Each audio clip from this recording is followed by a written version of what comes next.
that which inspired a follow-up question, which is, and I'm going to do my best as a layperson to articulate it. How then do the Jungians look at homosexuality? Is it like an, I guess for guys, an animus kind of distortion relationship thing, or why is it important to have a double separate from the anima animus? Because the paper kind of talks a little bit about it, but it seems like there's a lot more there. Well, as you can see, do you feel that the symbolic personification of your homosexual desire is a woman? No. But then why wouldn't it be like the male version thereof? And that's what a double is. There is no male. But then why wouldn't it be the? No, it's not. You don't. This is the nature of the it's a contrasexual. I see. Thank you. It's the contrasexual. So a man has an anima. A woman has an animus. A man does not have an anima and an animus. That's a misunderstanding of theory. Okay. It doesn't work that way. You got it. Now you're getting it. Yeah. You didn't understand. This is my point. Just technical discussions. If you don't understand the technical context, you won't get what the discussion is about. That's my whole point. None of the fundamental classical understandings explain my experience. The contrasexual, which is the classical Jungian way to understand love, experience, does not work. What then does one do? What I just read to you is an entirely whole new way to do that. It did not exist before, and still outside of this does not exist. That's what it is. And as you see, from having no reaction to this original paper, it has to be self-generated and self-created. Thus, after many hurdles, now to the founding of a homosexual psychoanalytic institute, and now the beginning of its formal training program. Because of how serious this has to be, and how it has to be done by us, homosexuals, from the ground up. Very challenging stuff. So this is the whole idea of a double. The idea of a double, it's a homosexual idea. Because of this notion of you can't develop your souls. This was the standard view of gay folks. We couldn't develop our souls because you had to be heterosexual to do that. That's what poor Harry had to go on and suffer under in the 30s. That's why he got married and all that. So he's going to develop his soul. He crushed, he thwarted him, didn't develop his soul. So we have to have homosexual ways of understanding homosexuality. And this is certainly true in non-Jungian ways, but in particular here we want to understand the deeper forces and motives and possibilities that Jung calls individuation. What's homosexual individuation? That's what's being proposed here. There's a whole track of individuation for being homosexual, just not being heterosexual, not an imitation or a secondary variation of what happens to heterosexuals. That's theoretical realignment discussing that was started on this Jungian level by this with this paper. This continued. Isn't that stimulating? Interesting. Thank you very much for your questions about that. Does it stimulate other stuff or further questions or reactions? It's just intriguing stuff. There's a lot here to mull over. It seems like it's, you said that the animus is it's theoretically wedded to the fact that it's contrasexual. And so there must be something qualitatively different about the animus as a, like, I guess I'm curious more about, so it's theoretically incorrect to talk about a homosexual animus. Like I can't say, that's right. I have an animus. No, you don't. And part no, of a woman has an animus. the That's reason what animus means. An animus means a woman's man.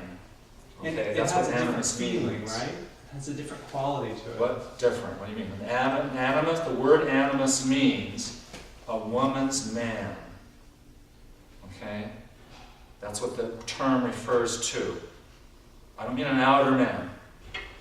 That's what the phrase means. That's what animus means, period. Okay? Anima means a man's woman.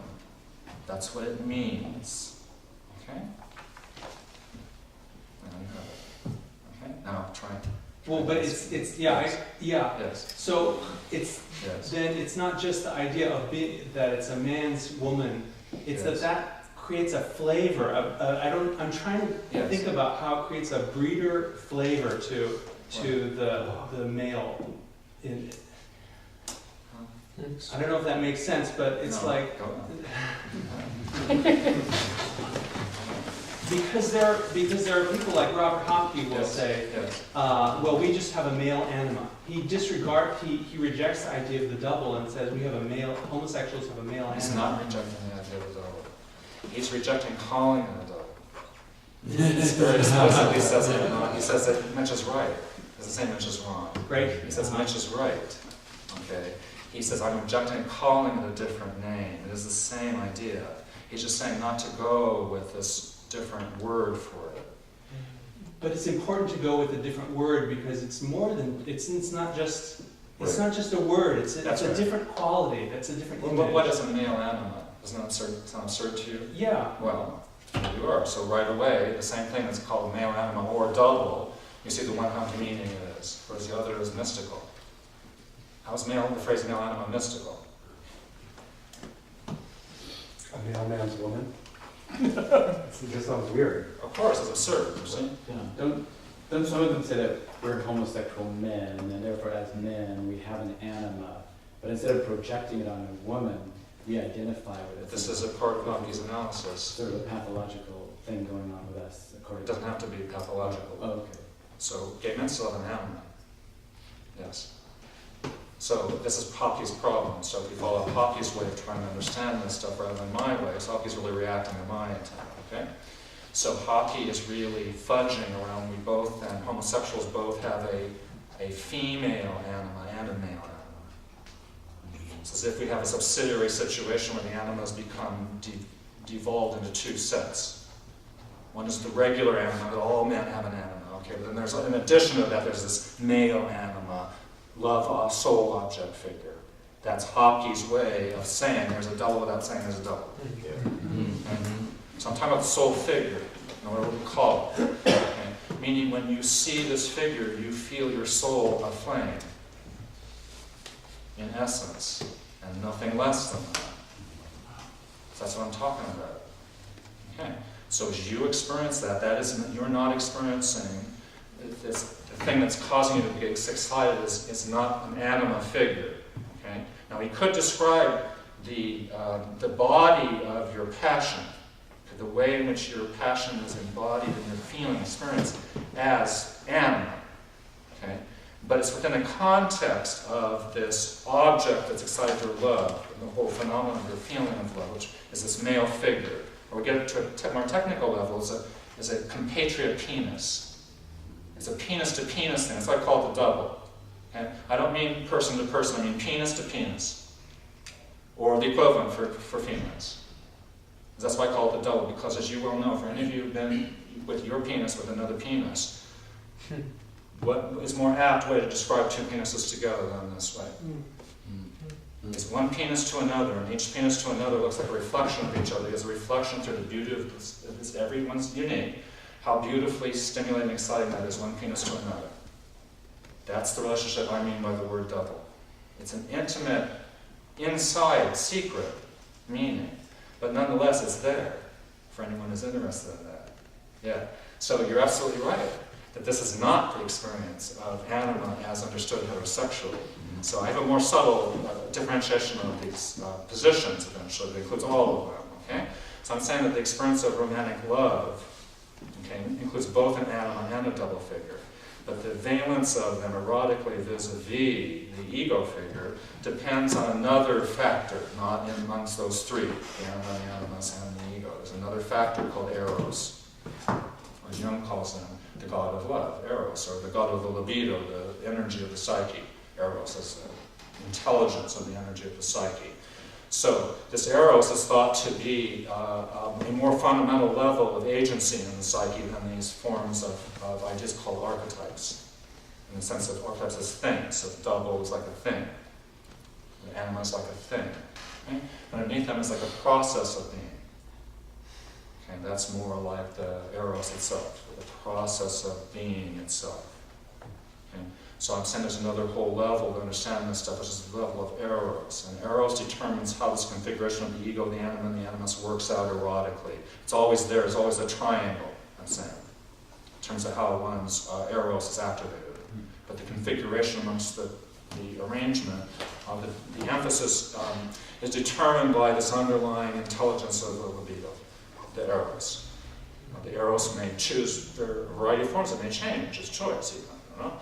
But it may certainly be interested in the homosexual direction, may be very strongly concerned with what we might call a homosexual or same-sex direction. The eros that is then formed is that kind of eros. That's not the same as the kind of eros between the sexes. Of course, obviously, hello. Okay?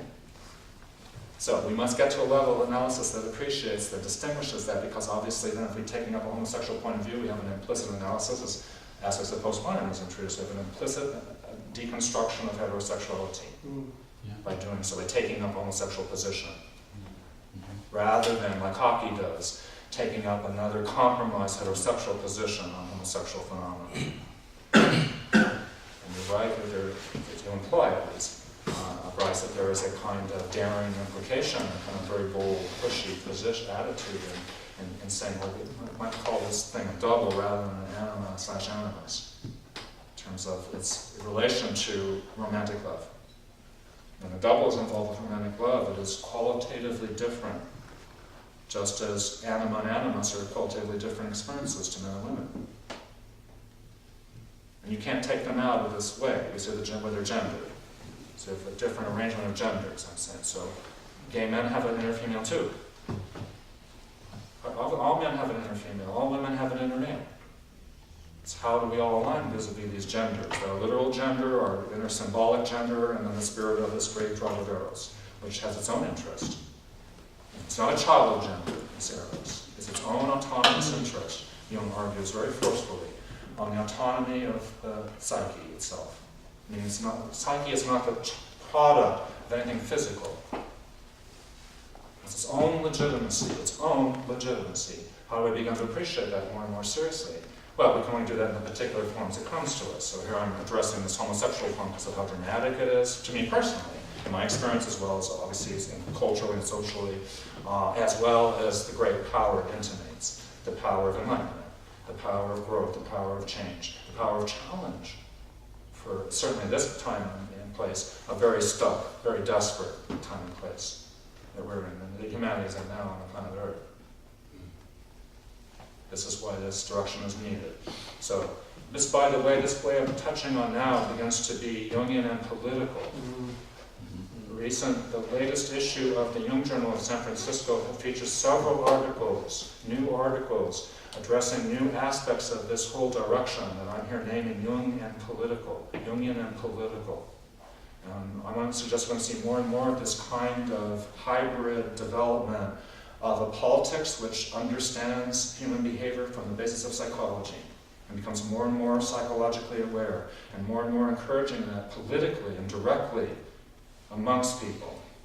Exactly what we're trying to more and more encourage here in these little club meetings and in our little institute activities, the little writings that we do. However, we can, in our modest way, encourage this whole direction. It's where the action really is and will increasingly be, because if humanity does not learn to take adequate responsibility for its psychological shadow, instead, people continue to, as they do now, irresponsibly project out their shadow business, the earth will be turned to a cinder. The only thing, in my opinion, that can stop that, unless some people try and get more self-responsible around the shadow, the only thing that can stop that is to exterminate humanity before it can turn the planet into a cinder. And that's the pickle, in my opinion, that the human species is now set up for itself. To force the planet to make this choice. Whereas the planet, as you well know, if you're tuned into the planet level, is going ahead with its choice. Now wait for the people. We have our own time frame to make our choices, as we can see. For people to make the choices they want to make about things like global warming or not. Not so the planet.